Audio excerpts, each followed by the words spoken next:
Our story kicks off in the black market of Cheng City, specifically in the human organ market. A guy is talking to a doctor, telling him he needs to donate a kidney right now. The doctor is surprised and tells him, "Hold up, you've already sold off parts of your body before. You could die this time." The young man says, "Doesn't matter. I'm ready to do anything to save my sick sister." The doctor rolls up his sleeve, gets ready, and tells the guy, "All right, if that's what you want." We hear the guy scream out loud. A little later, the young man is walking with a crutch, clearly in pain from what he went through. But the weird thing is, he gets to a certain area and says, "Nobody's following me now." He removes the bandage from his eye, and then a strange energy pops up, regenerating his eye and his kidney right back. The young man is stoked. "The cash I'm getting from selling organs has shot up. Now I can finally go to the place for job changes." He walks off chuckling. "That doctor was a total dope. He actually believed I had a sick sister." We now learn that this person is our hero, Lin. He's not originally from this world. He's an orphan with no family. We also find out that this world is full of spiritual energy, monsters, dungeons, and secret realms. Lin had a tough life until he discovered he has the power of regeneration. No matter how badly he's hurt or what organ he loses, he can just regrow it, simple as that. Right now, Lin has saved up 100,000 from selling his organs. That's what he needs to pay for the job change, awaken his power, and finally live a decent life in this world. Finally, the day our hero's been waiting for arrives, job change day. At that moment, the instructor Wang spots our hero Lin and asks, "What are you doing here?" Another person nearby says to Lin, "You're poor, you should just bounce." Lin walks up and grabs the instructor's hand, starting to cry. "I took a loan for the job change." Wang is shocked. "You might regret doing that." The people with Wang tell Lin, "If you get a crummy job, you'll spend your whole life paying off that loan." Wang tries to calm Lin down. "Don't sweat it, I'll help you out as much as I can." Lin thanks her and gets ready. A little later, everyone is standing in line in front of the awakening stone. The principal orders the students to step up in order. A guy named Gao goes up. The students whisper that he's poor and probably won't get a good job. Even Gao is worried. If he gets a support job, he feels like his life is over. Gao steps forward. The principal tells him to just put his hand on the stone and relax. Gao says, "Got it," and his job appears. The principal announces that Gao is a chicken farmer. Rank A. Gao is bummed because it's a support-type job. The principal tries to reassure him. "Don't worry, there's no such thing as a useless job, maybe just useless people." Next up is a girl named Nini. The students get all excited when they see her, saying she's amazing and will get a super powerful job. They start cheering for her. The principal wishes Nini good luck. She thanks him and touches the stone. Suddenly, a fire phoenix pops out and its energy fills the sky. The principal is stunned. He announces that Nini is a fire mage, rank 3S. The students are in awe, saying Nini is on a whole different level and will leave them all behind. Our hero, Lin, is jealous. He mumbles that her job is practically the strength of an army. The principal then tells Nini, "You're my top student now, I'll be meeting with you for training." Nini accepts, saying, "Yes, sir." Finally, it's our hero Lin's turn. He starts to move. The students start talking about him and how he took out a loan just to change his job. Lin walks past Nini, looks at her, and thinks to himself, "No matter what, I will never be a side character in this story." He touches the stone and says, "Now I'll find out what my destiny is." He focuses hard. The stone's energy starts to rush into his body. At that moment, a massive blue dragon bursts out and lightning strikes down. The dragon lets out a terrifying roar, staring right at Lin. Lin tenses up. The dragon's power is crushing him. The principal is shocked, calling it a legendary phenomenon. Nini figures Lin's rank must be 3S too. The other students are baffled, unable to believe a poor student could cause all this. Lin looks at himself and asks the principal what his job is. The principal is speechless for a moment. Then he announces to everyone that Lin is a curse master, rank 3S. But then the principal is suddenly horrified. "Lin, you're a forbidden curse master." All the students start mocking and laughing, saying that any curse master dies before they turn 25. Even Nini feels embarrassed by the ridiculous job Lin got.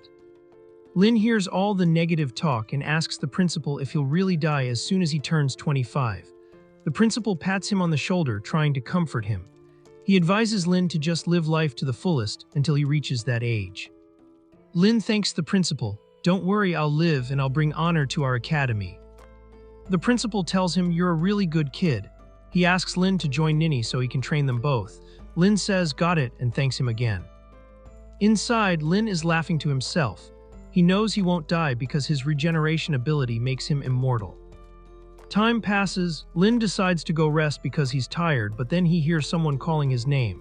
He's surprised to see it's Nini. Nini talks to him and offers for him to join her team so she can help him.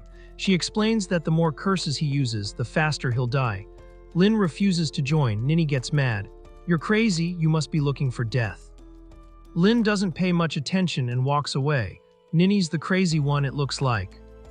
Then he finds a few guys waiting for him. They order him to stay away from Nini. Lin is surprised. He didn't expect such a short conversation to cause trouble. He tells the guys to get out of his way because he just wants to leave, but they insist. They order him to kneel. One of them tells Lin he'll hire him as a security guard at his parents' company so they can buy incense for his grave when he dies. They start making fun of him and his parents. Lin thinks for a moment and remembers that his home burned down when he was little and his parents died. He gets furious at what the kids are saying. He raises his hand and a scary energy comes out of it. He tells the guys, "You forced my hand." The guys are scared. They say Lin won't dare use a curse because he'll die early, but Lin tells them, "I can use curses just fine." He attacks with a lightning bolt that lands right among the group and orders them never to talk about his parents again. The guys fall to the ground, terrified. They wonder why Lin would use curses. Our hero walks up to them, reaches out his hand, and tells them he's going to kill them. The guys immediately run away, scared, saying Lin is crazy and seeking his own death by using curses. Lin scoffs at them, "You're trash and you ran away after just one hit." Then he feels his stomach burning from using the curse earlier. At that moment, Nini, who is watching what happened, says Lin is an idiot for getting provoked so easily. She decides it's better to keep her distance from him. As time goes by, our hero returns home. He puts down his bag and decides to check his curses.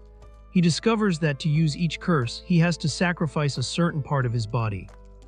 Lin crashes onto the couch, feeling dizzy. He mutters that the dizziness is just a side effect of his body's regeneration skill. Meanwhile, one of the guys Lin attacked, named Ling, asks his father to kill Lin because he made him upset. The father replies that killing Lin would be a huge risk and they wouldn't gain anything from it. He tells his son that they are very rich, while Lin is poor and they must exploit that weakness. The next day, it's the day of the exam. Lin yawns, "I still wanna sleep." The students start talking about him and what he did to Ling. Suddenly, Lin finds Ling giving him a bottle. "I brought you breakfast." Lin is surprised. He takes the bottle and asks if Ling is trying to poison him. Ling says, "No way I'd do that, man." He insists it's just a thank you gift. Lin is confused. "What are you thanking me for exactly?" Ling quickly tells him, "What happened yesterday made me wake up and rethink things." He then bows down directly in front of Lin. "I'm ready to call you Master Lin." Lin is utterly shocked. "Did you hit your head and go crazy or something?" Ling says, "No, you're my role model." Lin tells him, "Okay, in that case, I want you to pay my tuition fees." Ling has no problem with that. He asks for Lin's account number and says he'll transfer the money right away. Our hero gives him the number and asks him to transfer 2 million. Ling is shocked, that's a huge amount. But then he tells Lin he'll ask his dad to transfer the money. At this point, we see everyone standing in front of the secret realm gate for the test, hopping for good results. Suddenly, they all start chanting a cheer for victory. Lin and Nini stand in front of them. The principals talk, saying Lin and Nini look special. The academy principal says, "I told them from the start not to draw attention, but clearly it didn't work." He then asks his colleagues if they have anything to say. The others walk away annoyed. "We're busy right now." At this moment, the start of the test is finally announced. Everyone starts entering the dungeon.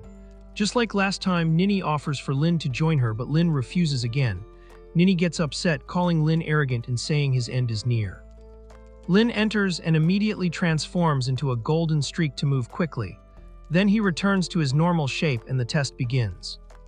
Lin looks around. He's all alone. He realizes the entry points must be random. Suddenly, he hears a panther roar behind him. Lin says, "Looks like my opponent is just a cat."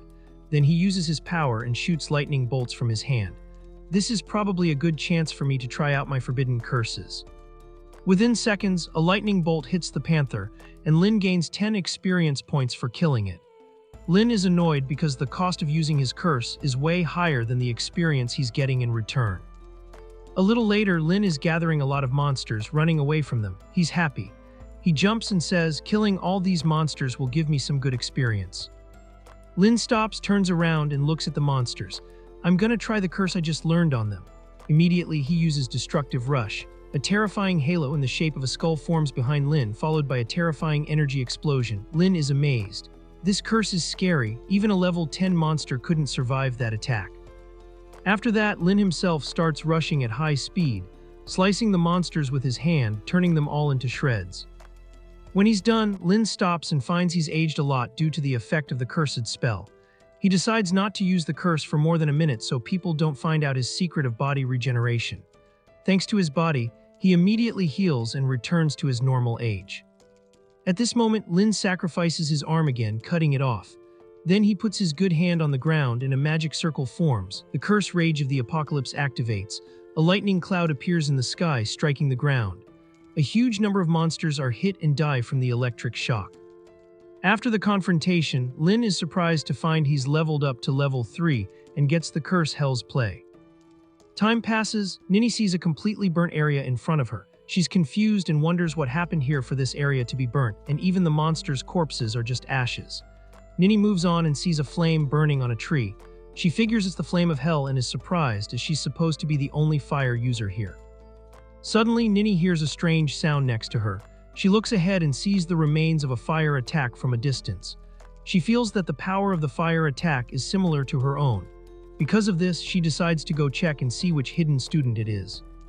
We then find Lin lighting wood on fire and grilling meat. He eats and says, "All I need now is to recover the energy I lost yesterday." Lin finishes eating, gets up, and decides to go to a deeper area. But at that moment, Nini reaches Lin and calls out to him. Lin is surprised. Who is it? Nini emerges from behind the trees. "What are you doing here?" Lin is annoyed. He doesn't want anyone to see him, so his secret won't be revealed.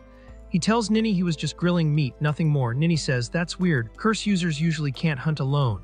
She continues, "Look, I don't want you on my team and please stop following me." Lin gets angry and is surprised. He figures Nini is probably crazy and totally illogical. Nini speaks again, asking Lin if he saw a strange person using fire pass by. Lin replies, "Yeah, I saw a handsome young guy using fire," and points her in a direction, asking her to just go that way. But as time goes by, Nini gets really mad, realizing Lin was just trying to stall her. She says, "If he hadn't slowed me down, I would have definitely met the Hellflame user."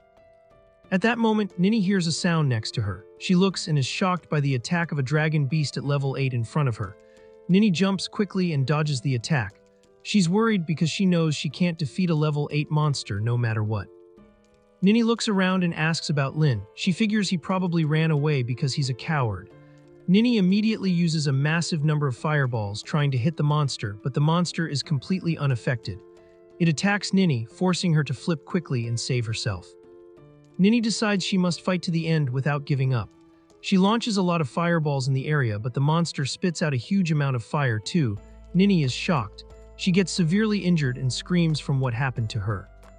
The monster stops calmly. We see Nini is completely beat up. She says, "I was a little too confident and it almost got me killed." Suddenly, she sees someone in the area using the fire of hell. The monster is hit by the terrifying crimson fire and screams until it turns to ashes. Nini is shocked. The monster was killed with just one hit. She then sees the curse user, thanks him for saving her, and asks for his name. This is our hero Lin, but he's disguised with his face covered and his body on fire. He gives Nini a fake name. Nini asks the disguised Lin about his academy. "I must repay you." But Lin just turns and walks away. "No need to thank me." Nini calls out to him, asking him to wait, but Lin warns her not to move forward because there are very powerful monsters ahead. At that moment, Nini falls from exhaustion. She raises her voice and tells Lin, "I'll catch up to your levels soon enough." Lin moves far away, takes off his disguise and says, "Now Nini definitely won't go any further and I'll finally have some peace." He decides to focus on increasing his level now. He looks at the last curse he gained, the Immortality Curse. This curse gives the user immunity from a fatal blow at the cost of 2.5 years of their life. Lin is thrilled. This skill is a blessing. It means I don't have to worry about any fatal injury. Then an idea pops into his head. I can level up like crazy without any fear now. Time passes. It's now 3 days since the test began, the final day, and the students are about to come out. The academy principal, Mr. Jang, arrives and asks his colleagues why they arrived so early. They reply that they came to see their students' levels. Then one of them says that Jang's academy record was level 10 and no one will break it, but Jang objects. I have complete faith that my students will be able to break those records. Suddenly, another man arrives. You guys look like you're having a lot of fun. All the principals welcome the man, whom we learn is Mr. Chaoji. Chaoji informs them he's only here to see his daughter Nini. He asks Jang if his daughter caused any trouble. Jang says, no, she's great. Your daughter is the pride of the entire academy, by the way. At that moment, someone comes out. Chaoji says, that's strange, time hasn't run out, whoever came out must have been injured. The person who came out is his daughter, Nini. She greets the principal and is surprised to see her father. Why did you come? The principal replies, you came out before time was up. Her father asks about the level she reached. Nini replies, I managed to reach level 12. Everyone present is shocked, saying Nini easily broke the record. Chaoji tells his daughter that if she had waited until the end of time, she could have reached level 13. But Nini replies, I just got bored. In reality, we discover Nini came out early just to see who the person who saved her was. We return to our hero Lin, who also sneezes. He's surprised since it's not cold. He figures someone must be talking about him. Lin is also puzzled about something. He can't find any monsters around. He figures he might have been a bit excessive in the fighting. He decides to expand his search. He raises his hand and says, I'm gonna try the last curse I learned now, Lightning Dance. This curse is supposed to increase speed up to 10 times at the cost of sacrificing any body organ. Lin sacrifices his 2 kidneys. Pure energy fills his body. He thinks to himself, even level 50 assassins wouldn't be as fast as me now. He immediately takes off like a streak at a terrifying speed. Anything he passes by gets destroyed due to the extreme velocity. A little later, Lin comes across some flying monsters. He's happy. Good thing I finally found some monsters. He stops and sacrifices another organ to use the curse. His body is surrounded by lightning bolts. He immediately launches a thunderstorm and the lightning strikes the monsters, turning them to ashes. As time passes, the students inside start coming out gradually. Nini is standing there, very confused that her savior hasn't come out yet. The officials announce there are 5 minutes left until the test ends completely and ask the students to stand in order. The principals are waiting for the results. Time passes until only 3 minutes are left. Nini wonders if her savior came out and she just didn't notice. After focusing a little, she sees someone coming out. She realizes it's the same aura as her savior, but then she's surprised to see it's Lin. She asks him, how did you come out? Lin is confused. I just came out because the test time was up. Nini gets angry, turns and walks away. You're just a coward, don't talk to me again. Principal Jang calls Lin over and asks him what level he reached. Lin looks at him, greets him, and tells him he reached level 16.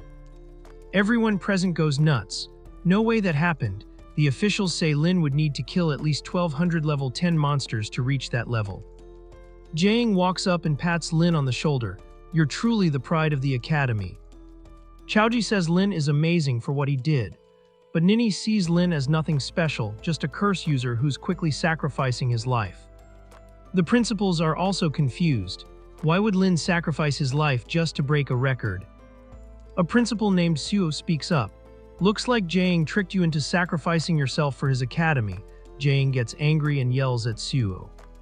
Lin replies, no one forced me to do anything. He tells everyone he's poor and an orphan, so he'll live the rest of his life with all the power he wants. Most people sympathize with Lin a little. Chaoji tells Lin he's great for thinking that way. He introduces himself as Nini's father and tells Lin he can talk to him directly if he needs anything. Nini is annoyed. He's not first. A guy named Ling saved me and he's definitely the hero today. Chaoji doesn't know who that is. The principals ask each other if that's a name from their academy. While they're thinking, Lin asks permission to leave. Jang and Chaoji ask him to rest well because the final exam is in 3 days. After a little while, the test ends completely and everyone inside comes out. Nini is confused. Looks like Ling came out while we were busy with Lin and we didn't notice him. She keeps asking her father to believe her that Ling saved her. Chaoji asks if she came out early just to see him. Nini replies, exactly. Chaoji then says maybe Ling is Lin himself, but Nini rejects that idea. Ling was afraid and ran away as soon as he saw the monsters in front of me. Chaoji says, okay. We return to Lin, who also sneezes again. This time he guesses Nini must be talking about him. Then he hears a loud knock on his door. He's surprised. Who would come to see me? He immediately opens the door and asks the person what they want. The man outside greets Lin and introduces himself as a representative of the Improvement Potions Company. Lin lets the man in. Please be clearer, I don't get it. The man tells Lin, since you got first place, we just want you to advertise our products. Lin asks about the payment. The man makes a gesture showing the number 3. Lin understands he means 3 million. He immediately grabs the bottle, surprised by the amount. The man explains to Lin the importance of the potions and their effects. Lin opens the bottle, very happy that fame will bring him money easily. The man asks Lin to try the potion right now. Lin agrees and takes a sip. He says the potion tastes good, but then he feels dizzy and faints. When that happens, the man calls his boss. The guy named Lin fell for the trap. A little later, he takes Lin to a completely abandoned place with guards. He asks his boss why he's putting in so much effort to kidnap a student. This boss is the doctor. He orders the man to leave immediately and prevent anyone from entering. The man says, "Yes, sir," and leaves. The doctor then touches Lin. All the organs I took from Lin have healed again. He laughs. Lin's secret of organ regeneration will be mine starting today. He imagines himself becoming very rich with everyone kneeling before him. But suddenly the doctor is shocked when he hears Lin speaking. "You're right." The doctor is confused. "How are you awake? I gave you a strong tranquilizer to keep you out for a long time." Lin also asks the doctor, "How did you keep following me and figure out my secret?" The doctor draws a sword surrounded by a powerful aura. He advises Lin to surrender now and he won't kill him. He tells Lin he's strong at level 20. Lin gets ready and his fire aura appears. He says, "Looks like I'll be forced to fight." He decides not to use fire so he doesn't burn the place and draw attention. He changes his aura to ice and uses the skill Ice Eye. This is at the cost of sacrificing his eye, and when he makes the sacrifice, he gains the ability to freeze anything he looks at. The doctor is really scared. Lin looks at him and his body immediately freezes. The doctor asks, "What's happening?" He keeps hitting the ice with his sword, but his sword breaks. The doctor is going crazy. "I'm supposed to be at level 20. No one weaker than me can defeat me." Lin tells him, "How did you know my organs regenerate?" The doctor replies, "I would never answer something like that." Lin tells the doctor, "Okay, get ready, I'm going to kill you quickly." He then moves forward and hits the doctor very hard, breaking the ice. When he does that, the doctor's entire body shatters. Lin decides to sacrifice his stomach for his first curse since it was full of toxins. After the sacrifice, he uses the curse and electrocutes the guards in the area. He walks up to the man who kidnapped him. "Who's your boss?" The man tells him he can't speak. Lin shows the man the lightning bolts and tells him he'll kill him if he doesn't talk. The man gets terrified. "Okay, I'll talk." He tells Lin their boss is the underworld king Keen. Lin walks away after getting the information, electrocutes the man, and kills him. He's confused because Keen is supposed to be one of the biggest philanthropists in the city. The scene shifts back to the black market. We find someone informing Keen about what happened. Keen is surprised. Why did the doctor disappear after kidnapping the student? The follower replies, "The doctor's place is burnt now. It must have been one of the city's powerful job users." Keen gets extremely angry, breaks the table, and orders his follower to find the person who did this. We go to Ling, who we discover has sent a car to bring Lin to his place. Lin is surprised by the size of Ling's house. They move together and Ling tells Lin he talked to his dad about the money, but Lin says, "We're like brothers now, Ling. It's rude to talk about money." Ling is happy. He tells Lin this house is his too now. Ling realizes his father was right and money has given him complete control over Lin. As for Lin, we find out he came here to hide from Keen so his secret wouldn't be exposed. Lin walks in and finds many maids greeting him. Lin is delighted. The rich life is great. Ling asks him, "Which one of them do you want to serve you? I'll get her for you." Lin says, "It's my first time having servants." He starts ordering each one to do something. Ling tells him, "I need you to change your clothes now. I need you for something important." Lin is confused. "What do you mean?" Ling says, "You'll know everything when we get there." Our hero changes his clothes and Ling takes him to the annual auction. When they arrive, he tells Lin, "You've definitely never been to an auction like this before." He explains that the biggest figures always attend this auction and he's going to introduce him to them now. But Lin says, "I'm actually not interested in what you're saying. I want to eat now." He runs to the buffet. Ling is confused. Just as I expected, a poor person will always be poor even if they go to the best places. At that moment, our hero is eating a lot. He's hungry because he sacrificed his stomach and his new stomach is still empty. Someone sees Lin and asks him, "What are you doing here?" Lin looks at the speaker and realizes it's Nini. Nini talks to him again, "This place isn't right for you." Then her friend Liu asks who Lin is. Nini starts reminding her friend about the test story she told her. Lin is annoyed. Everywhere he goes, he finds Nini. Liu then asks if Lin is her savior. Nini says, "No, Lin is the coward who ran away and left me." After that, she leaves. Lin thinks to himself for a moment. He wonders what Nini's reaction would be if she knew he was the one who saved her. At that moment, we find Ling bringing his friends and telling them that Lin is their leader. The guys are surprised. "No way, Lin must be Ling's follower and Ling is the leader," Ling objects. "No, that's not true." He explains to them that Lin is the leader because he is at level 16. Everyone is surprised. "Lin is really amazing," Lin calms them down a bit. "If I can take you outside the city, I'll help you a lot with leveling up." The guys get excited.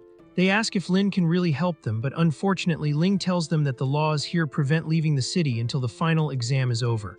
But Lin interrupts him. "There's a secret way we can get out, but unfortunately we don't have the equipment, so we can't leave." Ling reassures our hero and pats him on the shoulder. "Don't worry, I'll help you." He asks Lin to choose any equipment at the auction and he'll buy it for him. Lin asks Ling, "Are you serious?" Ling says, "As long as you help me level up and improve my results, my dad will definitely pay you." In the meantime, the lady in charge of the auction, Ms. Cheng, welcomes everyone and introduces herself. Everyone claps for her. Cheng announces the first item, a legendary fire skill, and starts the bidding at 500,000. Everyone starts bidding. Suddenly, Chaoji says he'll pay 3 million. Everyone is shocked by the number and goes silent. Lin understands from this that Chaoji is willing to sacrifice any money he has for his daughter. He realizes how money always makes it easier for its owner to level up and get stronger. Our hero talks to Ling. "If you come across skills for yourself, buy them." Ling replies, "Got it." A little later, Cheng announces the Imperial Dragon Ring of Wu, which increases spirit by 30 points and has a dragon fusion effect. The bidding starts at 2 million. Everyone starts bidding as usual. Lin says this ring is very useful. He asks Ling to buy it. Ling whispers to his father, Mr. Jai, and asks him for the ring, just as Lin said. The father agrees and immediately says, "I'll pay 8 million. We discover that Jai is buying things with confidence and a lot of money because he thinks Lin will die soon. And when he dies, all the equipment they buy will return to them. Everyone is bidding. Suddenly, Keen jumps in. "I'll pay 10 million. He then greets Jai. "I didn't expect to meet you here." Jai is surprised. He doesn't understand what Keen wants now and why he's getting involved. He stands surprised, waiting to see what happens, but he moves away a little so Keen doesn't suspect him. Jiang talks to Keen. "Is our company bothering you?" Keen shouts at him. "I know you killed my men and are pretending you don't know anything." Jai replies, "I really don't know anything, but if you're looking for trouble, we're ready for it." He then decides to pay 12 million for the ring. Keen gets angry. "Jai, you're challenging me. We'll see who wins in the end." Keen and his followers stop. He asks them if they are sure the car near the burnt warehouse belonged to Jai's company. The followers reply, confirming the information. Keen says, "Okay, I'm going to take out the entire Jai family." The ring is then sold to Jai, who immediately presents it to Lin. Lin thanks him very much for the ring. Lin asks his father about Keen. Jai replies that Keen is the king of the underworld himself. "Looks like he's greedy for our company now." Lin warns Jai, "Your company is huge and your enemies will definitely be many." Jai says, "Exactly, you're right. That's why we'll be more cautious." Our hero then puts on the ring and finds that it also increases his luck. He tells Jai, "Don't worry, I'll help Ling increase his level as much as I can." Jai is happy. "Okay, from now on, I'll consider you part of our family." After a little while, the auction ends completely. Lin and Ling go back to rest. Ling tells Lin, "My dad bought all this equipment just for you." Lin chooses the lightning ring, which increases spirit by 15 points and lightning power by 20%. He also takes the moon flame necklace, which increases spirit by 200 points, and in addition to that, the yin and yang bracelet because it increases his healing speed. Lin is very happy with these amazing items. He also takes the meteor sword and thinks to himself, "I think I can use my last spell on the sword, because that will increase the power by 300 points, and under the starlight, it will increase by another 100 points.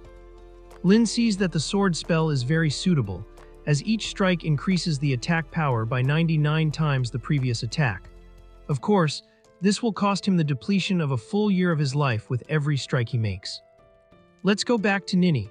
She is wondering why Mr. Jai is taking care of Lin so much, even spending a lot of money on him.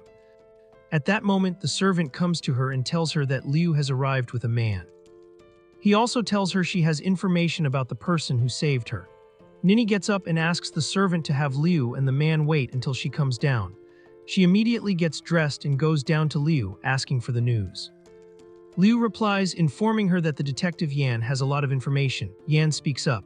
Unfortunately, my information won't please you. Nini is confused. Why? Yan answers, there are reports of a warehouse burning and many people dying. All suspicions are directed at the savior.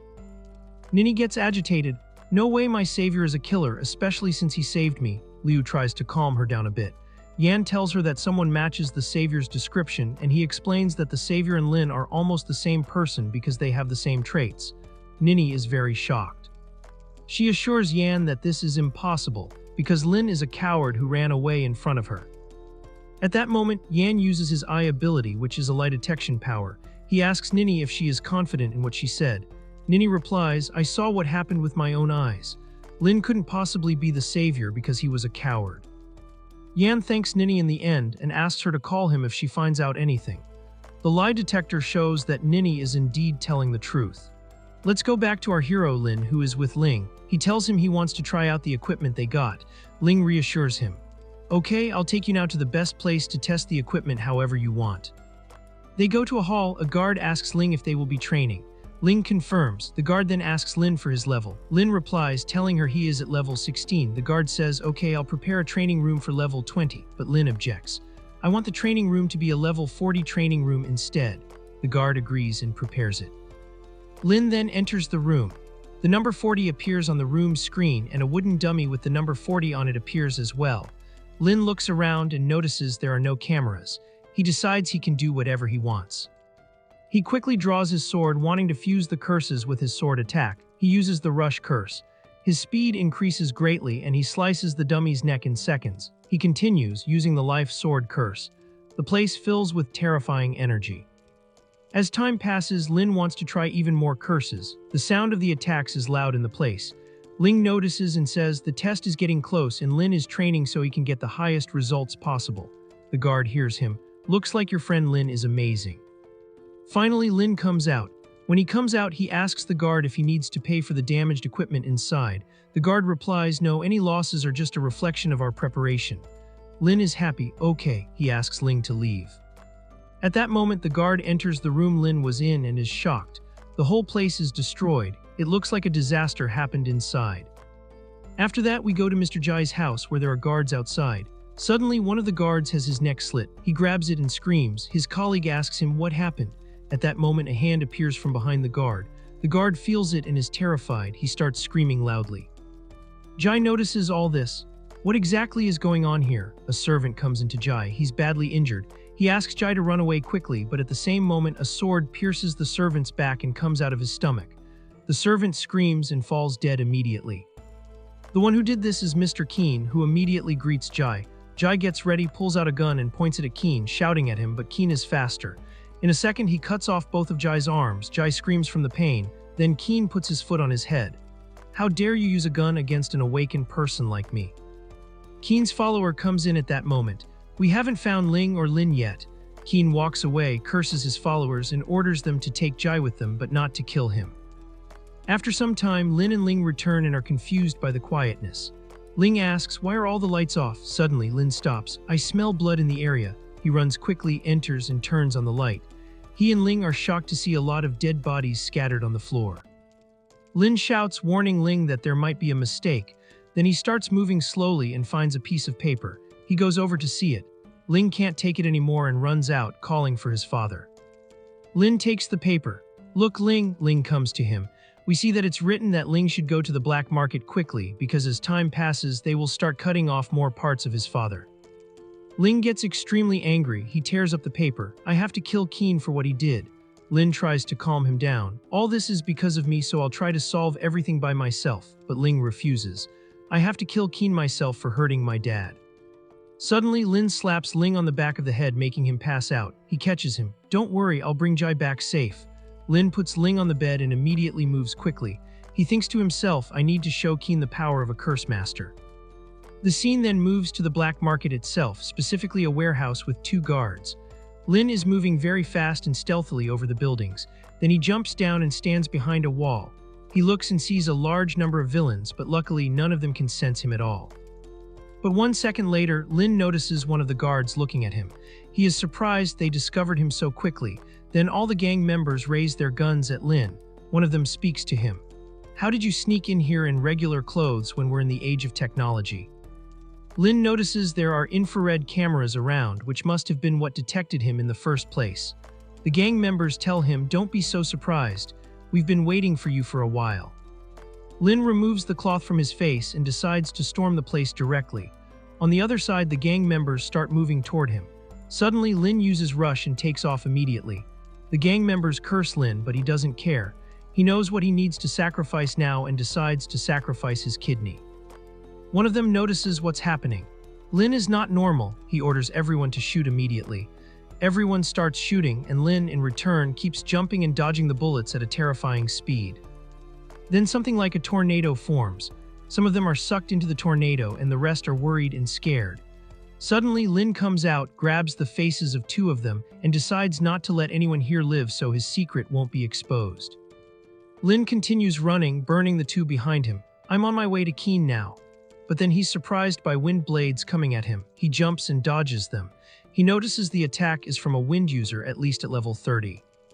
Lin stands in front of the guards at the gate. The girl speaks to him. You came here for your death. Her colleague also speaks. Keen only wants Lin alive. But Lin replies to them, you 2 are very unlucky because you're both going to die now. He draws his sword, activates the sword curse, and says, I'll see how many strikes from my sword these guards can handle. The guard gets ready, grabs his spear, and asks Lin not to be too arrogant. We see him fuse the wind into the dragon's spear and use a thrust, but Lin manages to dodge the attack and immediately hits the guard with the first strike. At the same time, the guardswoman is behind Lin. You're fast, but you won't dodge my attack. But Lin also dodges the attack with his immense speed and strikes the second strike with the sword. The 2 guards are unfazed. They laugh, seeing the injuries are minor, and tell Lin his attacks are very weak against them. But Lin tells them, don't get too excited. Then he lands the 3rd attack. The guard manages to block it, but in the 4th attack, the situation is harder. The 2 guards block it with greater difficulty. Lin keeps going until he reaches the 8th strike. This one manages to break the guardswoman's sword, and she is severely injured. The guard yells, calling out to his friend, worried. Our hero smiles. The 8th strike gives amazing results. Then he moves toward the guard to finish him off. The guard literally can't stand up. He asks Lin about his amazing sword style. Lin replies, unfortunately, you won't even get a chance to find out my style. Then he hits him with the sword one last time and kills him. The guardswoman screams for her dead friend. She calls Lin a devil. Lin burns her with a cold heart, listening to her screams. After that, he walks away, leaving the charred corpses behind him. I won't let anyone here get out alive. Time passes. We find Lin breaking down the building's door. The guards inside run out, burning and screaming, telling those present that no matter how much they hit Lin, he doesn't die. Lin runs after them, starts killing them with his sword and counts, but one of them gets away. Lin says, you're going to make me start counting from scratch. Then Lin spots a guard among those present who looks a little impressive. He decides to stop. We learn the guard is Sha at level 42. He is huge and carries a massive axe. Sha speaks to him. It's been a long time since I met anyone with your strong courage. He asks Lin for his secret that keeps him standing with such power despite his serious injuries. Lin is worried about the huge axe in front of him. Sha, please put that axe aside and I'll tell you everything you want. But Sha doesn't wait, he attacks. I'm going to kill you now and then I'll find out the secret myself. The attack is so powerful that it breaks the stairs, but Lin uses the fire dance curse and surrounds himself with a fiery aura to dodge the attack. Sha then discovers Lin is a curse user. You won't have anything left to sacrifice soon and you'll die right away. Sha continues his attacks, hoping Lin will eventually die. But Lin keeps dodging and blocking some of the attacks until the power of the axe attack knocks the sword right out of Lin's hand. Lin grabs his stomach in pain. People over level 40 are really strong. Then we see Sha attacking. How can a curse user attack with a sword? The axe is right over Lin's shoulder. Unfortunately, Lin can't do anything and the axe comes down, cutting off his arm. Lin is thrown by the blow, hits the wall, and screams loudly. Sha moves and walks toward him. I was just getting started. I haven't done anything yet. Lin thinks for a moment. I really shouldn't use a sword against a very strong fighter like Sha. He starts regenerating his lost arm. Sha, just know you forced me to do this. Lin immediately sacrifices many organs from his body and uses one of his strongest curses, the Heavenly Secret Curse. When he uses it, lightning in the form of a dragon strikes from the sky. Sha looks up, very worried. Then the lightning destroys the building. Sha is amazed. What's happening is impossible. Then the lightning strikes him hard in the stomach. Sha screams. We see that the upper half of his body is literally burned. He turns to ashes and the ashes eventually blow away. Lin thinks a bit. I have many techniques other than the sword, but I just wanted to hide them a little. Then he goes up the stairs, feeling very dizzy because he sacrificed so many organs. Keen is sitting with his wife on the other side, completely relaxed. Even though his wife is worried, Keen reassures her that Sha is downstairs and will do his job. But suddenly the door of the room breaks and Lin walks in, immediately greeting Keen. He asks him about Jai. Keen's wife runs out immediately. Keen asks Lin, how did you get here? Where are the guards? Lin draws his sword and attacks Keen right away. He assures him that all the guards are dead and now it's his turn. But Keen is ready. He blocks the sword with his bare hand. He tells Lin he's the first person to get this close to him and threaten him like this. Then he grabs our hero's neck forcefully and uses his bone-crushing ability. We see Lin's veins bulge. He tells Lin that no one can ever challenge him. Lin is bleeding from his mouth due to the immense pressure. Keen throws him to the ground. I can't believe that after all this time a prey could attack me. At that moment, Keen hears a sound around him. He's surprised, turns around, and finds Lin is still alive and standing in front of him with all his injuries healed. Keen is worried and yells at Lin. How are you still alive after what happened to you? Lin replies, because my time to die hasn't come yet. Then we see him sacrifice his left eye and an icy aura comes out of it. He immediately activates the ice eye. Keen's leg freezes and the ice increases over time. Keen is terrified. What's happening now? Lin gets closer to him. I want you to tell me where Jai is now. Keen remains silent, not knowing how to act. Lin then raises his finger and a flame comes out of it. He is able to burn both of Keen's hands and orders him to talk or else. Keen keeps screaming from the pain. His hands remain burning. Suddenly, both of them hear something fall to the ground. We realize it's Jai. Keen's wife has brought him as a hostage, pointing a gun at his head. She asks Lin to release Keen immediately or she'll kill Jai right away. Lin stops his fire. You're a very loyal wife, he says. He starts moving toward her. I just want to swap hostages with you. But the lady orders Lin to back off immediately. Keen tells his wife, leave now, I don't want any help.